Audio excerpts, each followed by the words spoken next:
আজ ত্রিধারা ইউটিউব চ্যানেলে আপনাদের সকলকে স্বাগত জানাই। আজ শ্রী শ্রী ঠাকুর রামকৃষ্ণ পরমহংসদেবের কয়েকটি অমৃত কথা শুনব।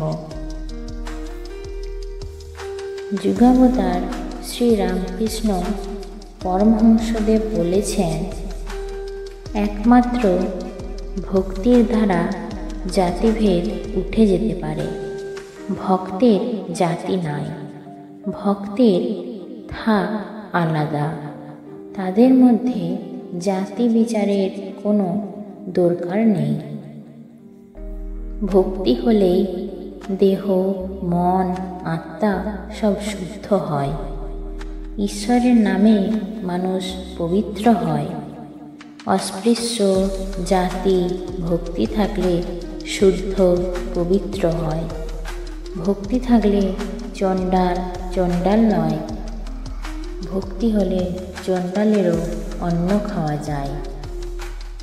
শ্রী রামকৃষ্ণ পরমহংসদেব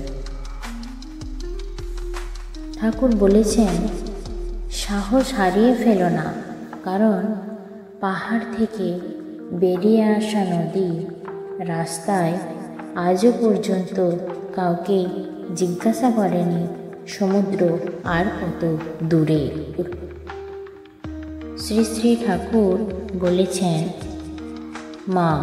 মা ছাড়া এই জগৎ মাঝারে কেউই এই জগৎ সংসারটাকে আজ দেখতে পারত না।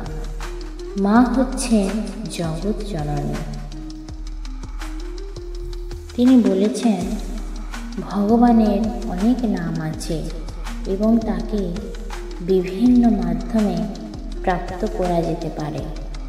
তুমি তাকে কী নামে ডাকো এবং কিভাবে তার পুজো করো, এটা কোনো বড় বিষয় নয়। গুরুত্বপূর্ণ এটাই যে তুমি তাকে নিজের ভেতর কতটা অনুভব করো। শ্রী শ্রী রামকৃষ্ণ পরমহংসদেবের অমৃতময় বাণী। মত পথ সকল ধর্মই সত্য। কালীঘাটে নানা পথ ধরেই যাওয়া যায়। ধর্ম কিন্তু ঈশ্বর নয়। ভিন্ন ভিন্ন ধর্ম আশ্রয় করে ঈশ্বরের কাছে যাওয়া যায়।